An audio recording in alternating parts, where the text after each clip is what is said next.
Hey everybody, this is Lonnie Sweet from the Sweet Management Group, and you are either listening to or watching the Never Sell Ice to Eskimos podcast, where we talk to sales executives from the culinary, sports, general business, and entertainment worlds about their journey, about being a salesperson in this industry and what it took to get to where they are today. So whether you're listening in your earbuds, you're sitting in front of your computer, I appreciate you stopping by and hope you enjoy. All right.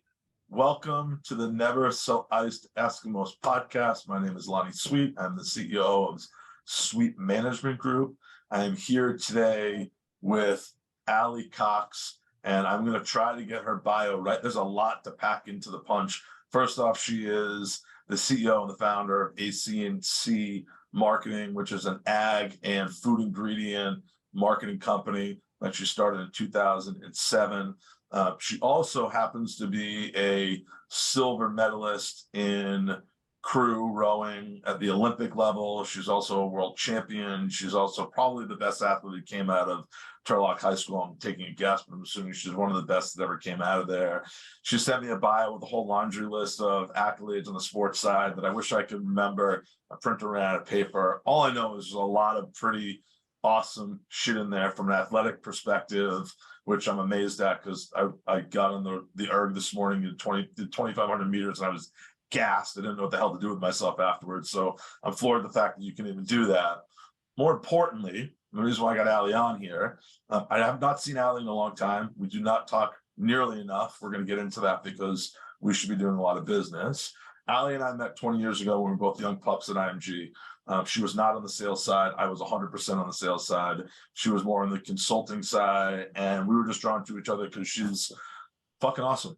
And we had some good times. We were young together within a big agency. And so I'm excited to be reconnected to you, Allie. The fact that you started your agency in 2007, I know what that's like. I started mine in 2008. The fact that you're still cranking along and crushing it, congrats. And thank you for coming on.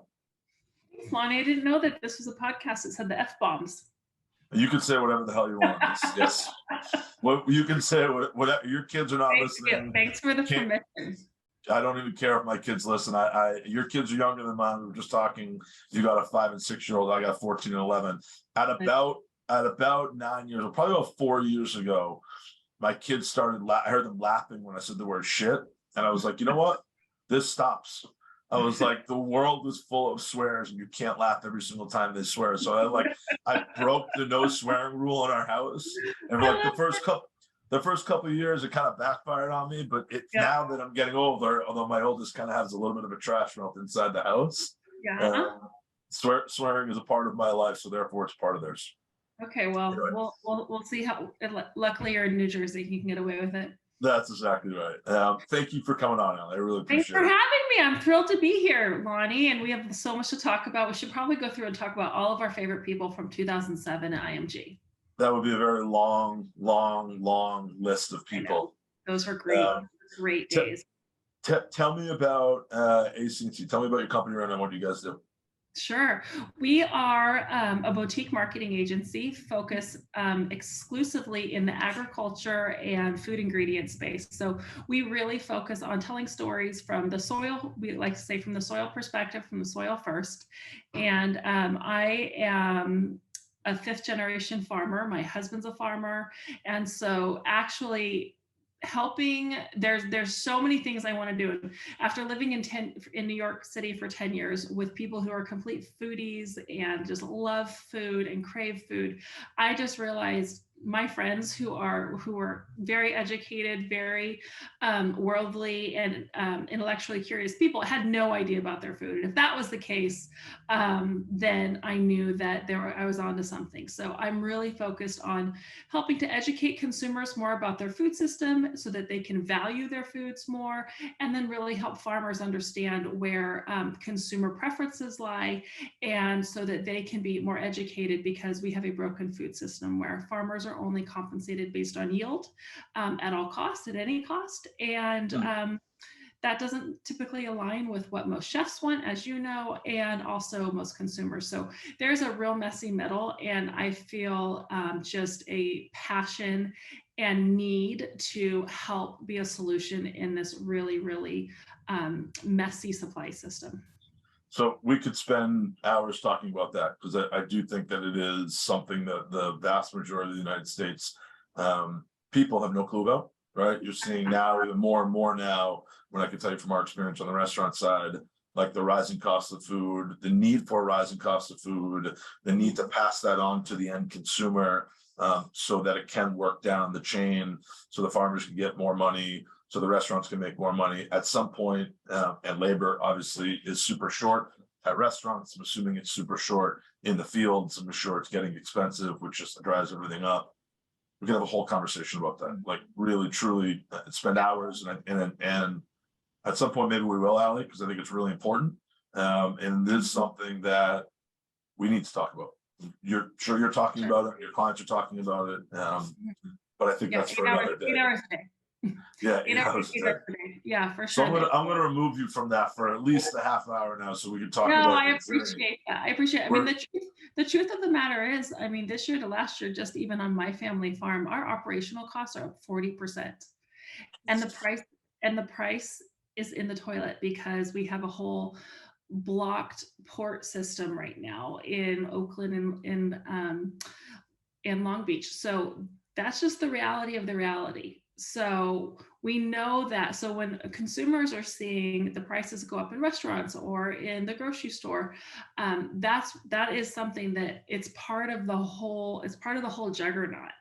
And until everybody understands and respects that position, there will just kind of be anger and that's where we just feel a major calling to be part of that solution, because otherwise we're not going to improve anything. It will just get worse. It'll get exacerbated, and in ways that most family farms are going to be selling out within the next 5 to 10 years to more monopoly style farming operations, which if consumers knew that, they would probably have something to say. So again, it's really just about like adding more clarity and definition around what the roles are of everybody involved. So let's talk about how you got here, right? And I think that's important. Sure. Again, and I do think it's important that we all understand kind of the importance of agricultural marketing and telling that story, right? And so I'm curious, Ali, right? Because you went from being on the consulting side, right, in sports marketing after coming out of the Olympics and crushing it, on the athletic stage, to starting your own agency. What was that like? First of all, I know why you did it, right? Because you wanted to get back and support kind of the industry that you grew up in. But like, how did that happen? Tell me about the process. Because listen, I started my own agency almost around the same time. It's a fucking grind, right? And so I'm curious about how you evolved as a person, right, and as a business leader, and as a salesperson, because ultimately that's what we're talking about. When you started your agency and on this journey. Yeah, no, I appreciate that. And thanks for the question. When I left IMG, that was my last direct deposit also, Lonnie. When I left IMG, I got some really sound advice from a friend at IMG Fashion, and he said, "Hey, take it from me. I did freelance for a long time before I got this full-time gig." And he's like, "Just try to know where your billing's coming from for the next 3 months." This wasn't Peter Levy, was it? Hell no. No, but this guy, he said, just cover your nut for the next 3 months, and that will give you time to learn more about what your next gigs are, and then you can settle into your projects and just kind of do that. And that was really sound advice that I took that really helped me the first couple of years. But then as I decided that, in 2013, I moved back to my hometown of Turlock, California, to be closer to the family farm. And really, at that point, I realized, okay, I've worked in fashion, I've worked in sports, I've worked in tech, I've worked in TV. Like, I think I have really exhausted what my passions are here in New York. But what I've learned is I love marketing, and I love telling stories and connecting people and galvanizing ideas and everything that comes with sharing, and at a scalable level, really. And so I decided, but what do I care about doing that for? And that's when I thought, okay, well, obviously, agriculture is in my blood. My dad's a farmer. My mom grew up in a farming family. I really care about telling the story. And that was my why for relocating back.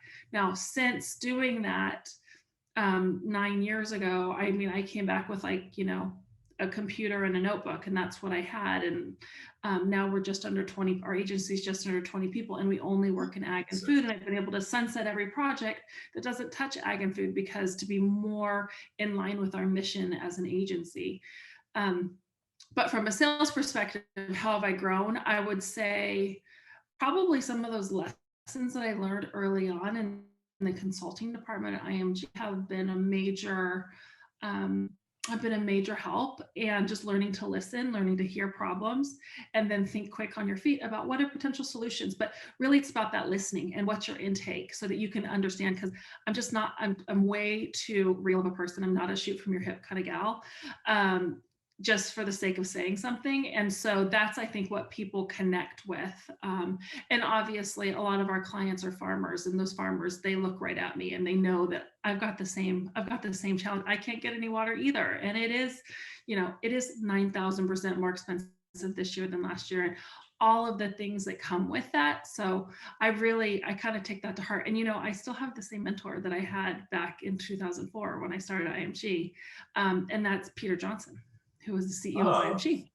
He's on my awesome. agency board.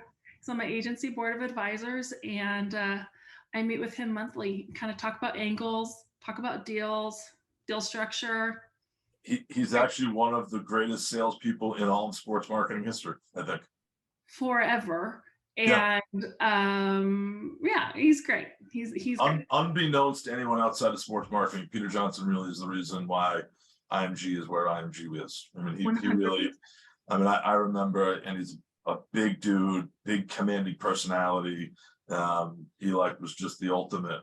So that's great. Tell him I said hi. He can whisper as much as better than he can yell, and that's what gets people drawn in. So. Right. You said something as you were going through that and talking about the why, right? And we had I had somebody on recently, another podcast, that's Courtney Carter, and she was talking about the same thing. She started her own agency, and her whole kind of filter is the why. Like, why is she doing this? Why is she working with her clients? Why are their clients doing what they're doing? So, just tell me more about that, and how it leads you to new partners, and how it helps you kind of find new clients, and how it kind of settles in your strategy. Sure. Yeah. Our why is there.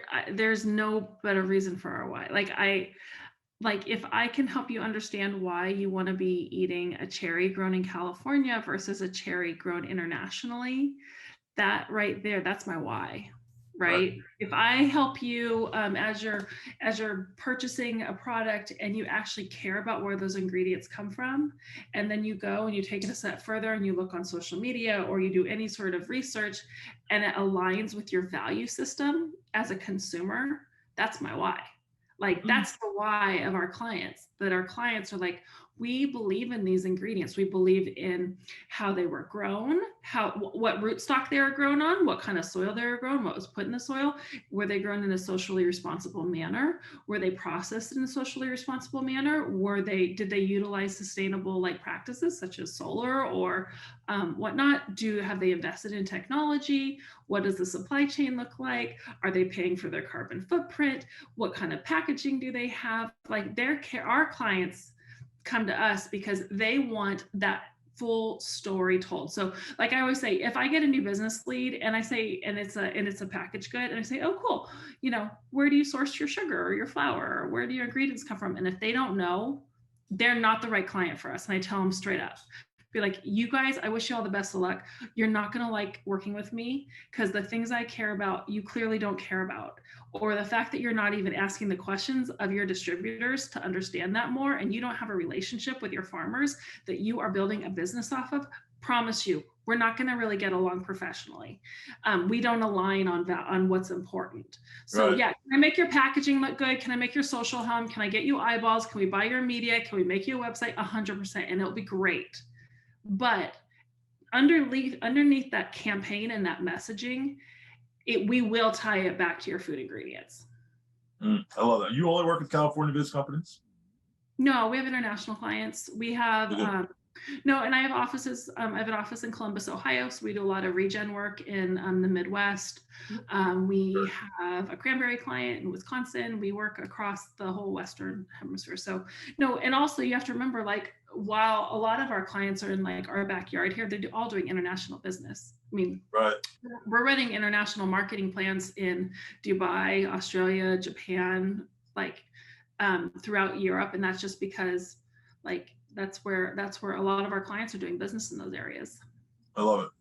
So as you're going through this process, right, and you're growing an agency, how do you personally grow, Allie? Like outside of doing the work and being in the business, right? What do you do for personal development? What did you do then, and what are you still doing now? Well, okay, one analogy I'll say that I've really embraced over the last 2 years since I did a restructure of our business is I will say in the beginning, you got to do everything yourself. And I would say I led like an octopus. Like I was at the middle, my tentacles and everything, right? And then as I started setting some very heady, very audacious goals, quickly learned like I am burning myself out. And so then I've really been focused over the last year and a half of leading like a dolphin, like going out, seeing where we're going, come back to the pond, right? Going out, coming out. And now the goal is to lead like an eagle. I'm going to soar and I'm going to keep an eye on everybody and I'm going to go down and hunt whatever I want to hunt, right? Because I've got that vision and clarity of thought because I can see the whole picture.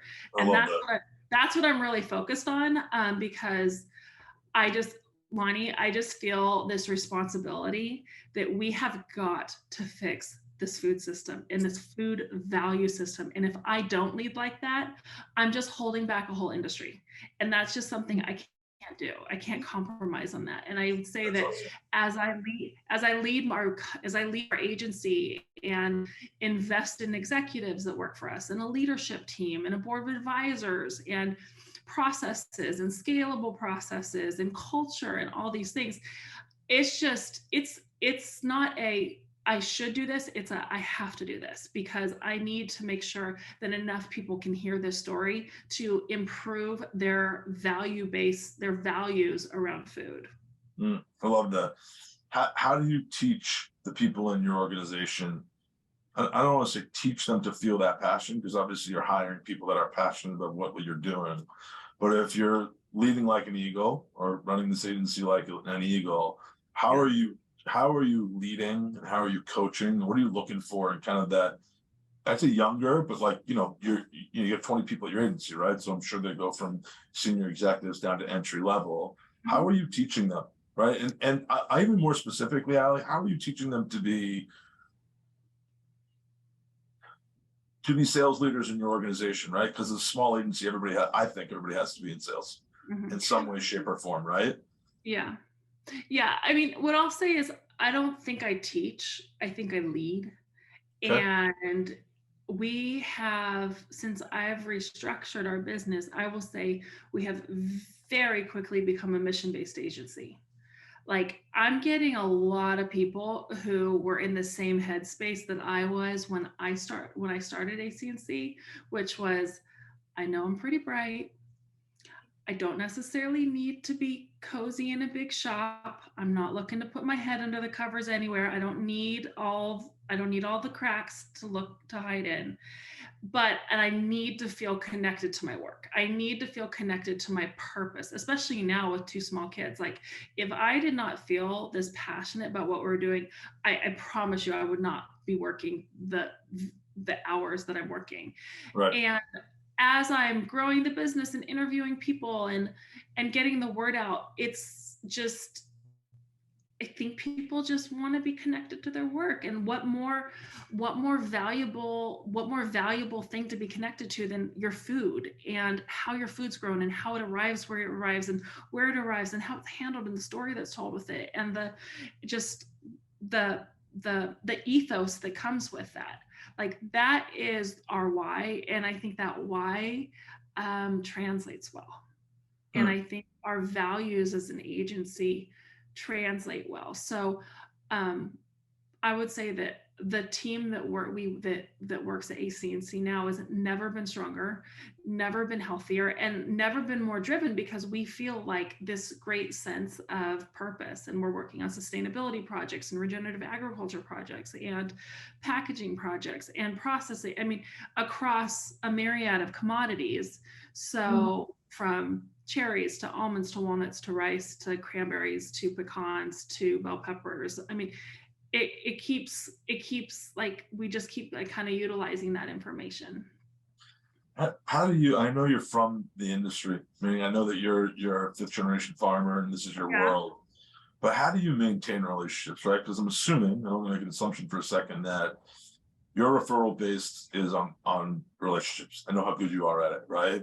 But I also know when you get very busy, that sometimes it's challenging to maintain and grow and seek new relationships, right? So like, how do you go about doing that? Yeah.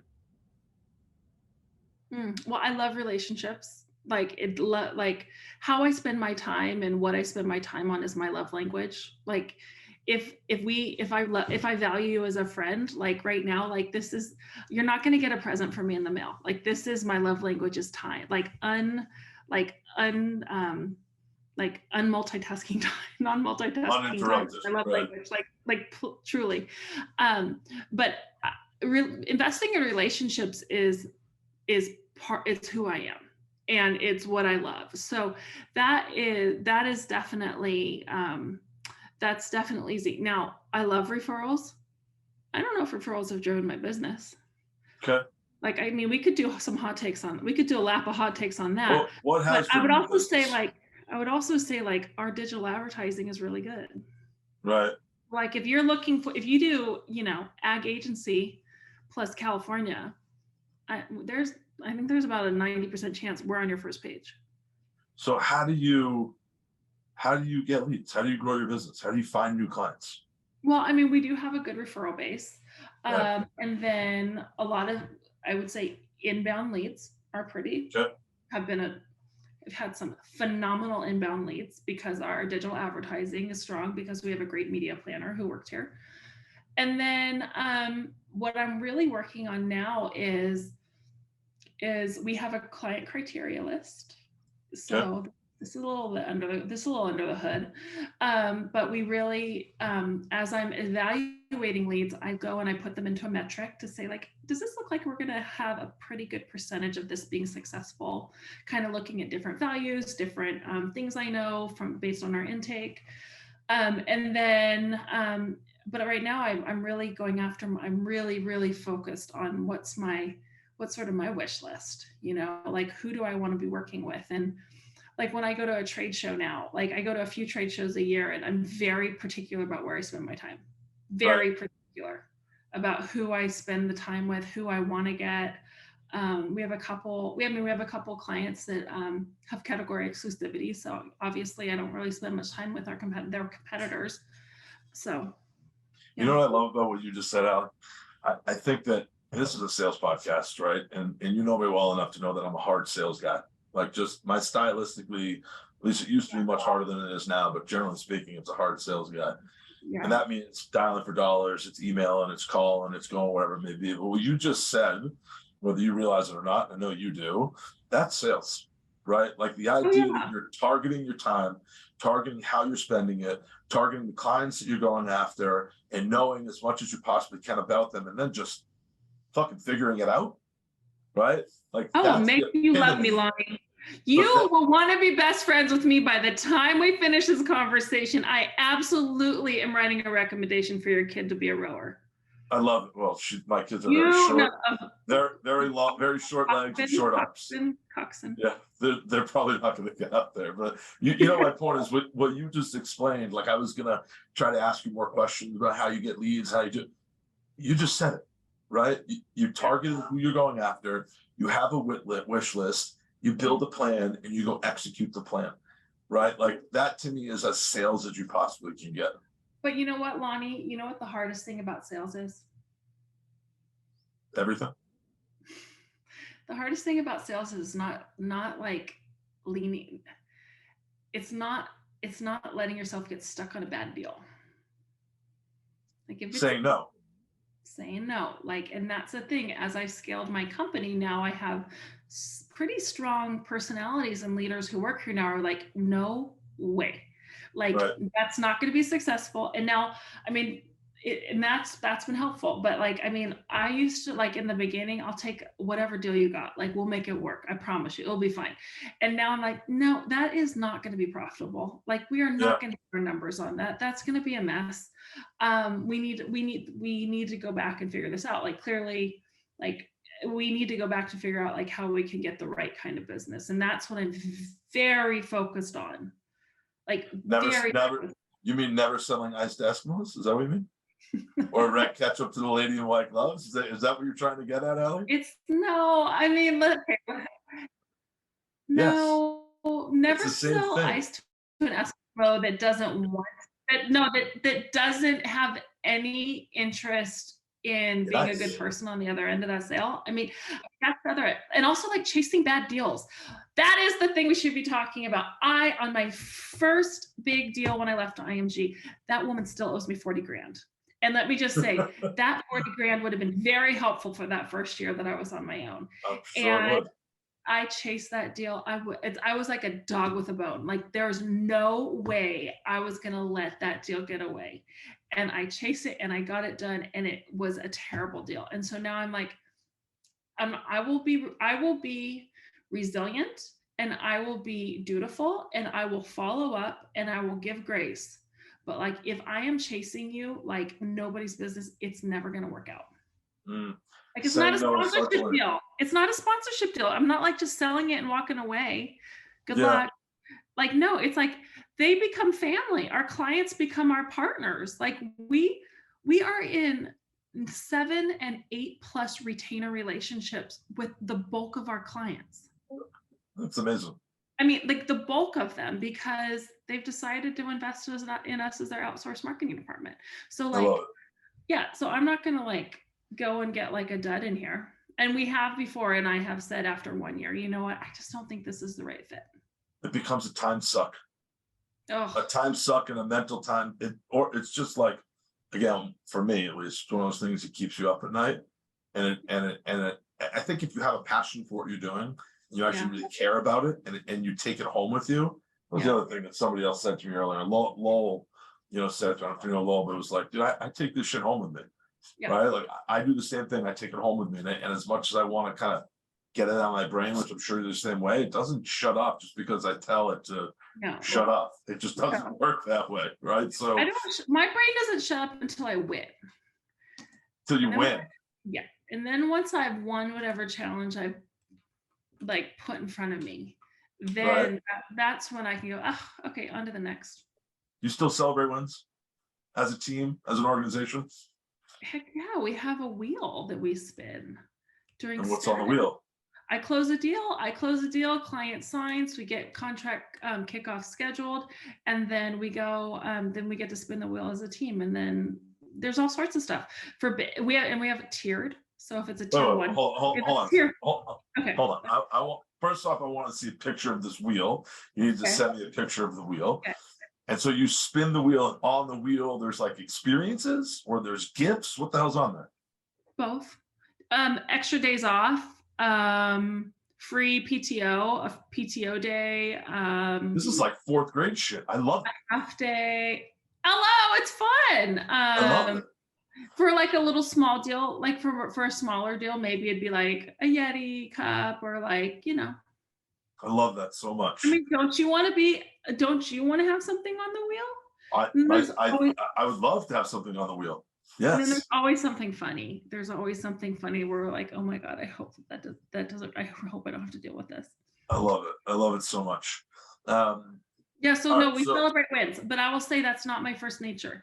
So that's, there's a gentleman on our team who's awesome. And that's something that he drives, because that's not my nature. I'm like, celebrate wins. I'm going to get the win.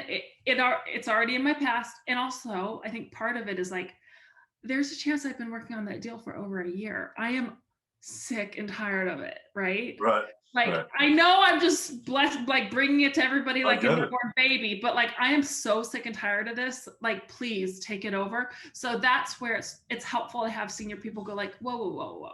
We're going to celebrate this. We're going to kick it off right. Like, Allie, you did your job. Just step aside a little bit here. We got it. That's why you have a great team, Yeah, for sure. right? And that's the whole point of the team. All Exactly. right, so I want we're some gonna hard do- questions, Lonnie. Oh, you want hard questions? This isn't Dateline or 60 Minutes, for God's sake. Allie, this is just me and you having a conversation. I was just about to go into just rapid fire, stupid little cheeky questions, and now you're like, Okay. you want me to try to get a hard hitting question. Okay, I'm here for it. I'm here for it. What was the rate when you were in the Olympics, right? And you were rowing. What was the distance you were rowing? 2,000 meters. Okay. And how fast did you do that? Oh. Well, when we set the world record, thanks for the softball. When we set the world record, it was like 550 or something, 540 something. Yeah. 540. Might have been. So you were doing something. Like 6 minutes of pure torture. Hold on a second. You were doing like a minute 20 500s? Oh yeah. Mm-hmm. I don't know if that's possible. Is that wait, how many people doing it together? This is I mean, you gotta have a nice little tailwind. Oh, I was in the 8. There was 8. So eight people rowing at the same time. 8 rowers and 1 coxswain. If you were gonna hop on an erg right now, what would you do, a 500 or 2,500? I wouldn't do it. I would You don't never ever hop on it anymore? I do. I mean, I do it at boot camp, but I would like never set it for 2,000 meters because I would just like the self-loathing that would happen during it would be so great. I mean, I would set it for any other distance other than 2,000 meters. What would you do a 500 or 1,000 in right now? Just out of curiosity. I need to understand why I stack up. Where I stack up. Instead of talking about right now, why don't we talk about when I was good at it? No, I want to know right now. I want to know where I stack up against an Olympic silver medalist right now. I don't know. I haven't done it. I just sort of get on there and cruise. Okay, when you were working, when you were training, when you were an Olympic athlete, what were you doing? If you were doing a single, what were you doing a 500? Are we talking about the erg or are we talking about a boat? I don't know, erg. I could probably do 500, like a 135, 134, 32. Wow, that's pretty insane.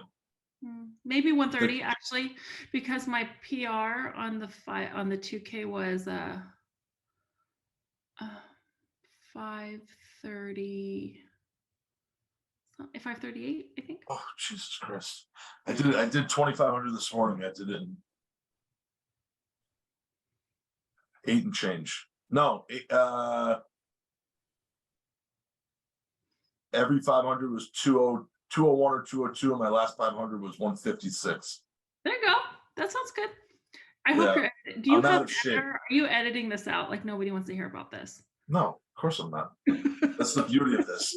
So, getting back to it. So now your parents are going to listen to this podcast. I got it. Yes. All right. So rapid fire. Yeah. Okay. Okay. Books or podcasts? Oh. You could say neither. Neither's fine. Both. I love books, but I don't read now that I have kids. It's awful. So are you listening to podcasts? All the time. What do you listen to? Organizational management podcasts. Okay, like what? What does that mean? Like the Table Group, At the Table on the Table Group, Adam Grant's podcast. Also, I listen to How I Built This. Smartless. This is so funny. Are you listening to Smartless? I don't listen to a lot of podcasts, unfortunately. Oh my God. Honestly, don't listen to it on a train because you'll like be laughing so hard you'll be snorting. How long is your commute, by the way, from home to office? My office is 5 minutes from here. Okay. So when do you listen to a podcast? While you travel? Yeah, if I'm in the car, because I'm in the road at least a day or 2 a week, or if I'm walking on the treadmill, dishes, laundry, I don't know, nothing fun. Cold call or cold email? Cold email. Cold email. You really should ask us cold LinkedIn. Cold LinkedIn DM. You'll go cold LinkedIn before cold email and cold call? 100%. Because Interesting. then they'll see that I'm legit. They'll see that we know people in common, Interesting. and like increases credibility fast. Love that. Okay. Zoom or old school phone call? Zoom. All the time now, whenever you can. Yeah. Okay. I You don't know don't how to like focus on the phone anymore unless I'm driving. stand around and walk around. And I start multitasking. It's no good. It's no good. I hear it. Okay. That's all I got. Good. Oh my God. I mean, my brain kind of, I'm now thinking about, your Olympic days and what you were rowing right now. So my brain is like all scattered all over the place. But tell me more. So tell me what's coming up in your world, and for whoever who's going to listen to this. Obviously, if there's any ag people out there and ingredient companies that care about what they're doing and care about the soil and care about their people and want to tell a magical story, ACNC is the place to go. But tell me else. Well, first off, we also need to figure out how to do business. Yeah, there's any food companies out there. Yeah, I mean, like if there's any food companies who care about more than what is just like on their package and how it looks and actually what it says, then I want to know them. I love it. Yeah, no, what's new for us is we have a new name rolling out. So we are rebranding, Amazing. and my first little baby, ACNC Marketing, is gonna grow into something bigger. So I love it so much. excited. Yeah, no, it's good. It's all good stuff. It's a long time coming, and I'm really proud of what the team's developed. We're of course doing it all ourselves because we do branding. It's one of our Right. services we offer. So yeah, excited. I love it. I'm excited for you. I'm excited we reconnected. I'm excited that we're now going to do business together, because you just opened the door when you started off our phone call and asking me why my chefs aren't doing more stuff with your rice companies and microgreen companies. Because I mean, for hell, I don't really know the answer to that. We should be doing more business together. And that will give me an opportunity to spend more time with you, or hang out with you, or talk to you, which above anything else is pretty awesome. And I want that. Thanks. I know, Lonnie, the feeling's mutual. Cool. Thank you, Allie. Yep. Thanks for having me, Lonnie. And I wish you and this podcast and all your podcast listeners the best of luck. And I hope you do your due diligence when you're in the grocery store. Research where those brands are coming from. I love that. Love the way. That's a great sign off. All right, Allie. Thank you. I'll talk to you. Thank you. Bye.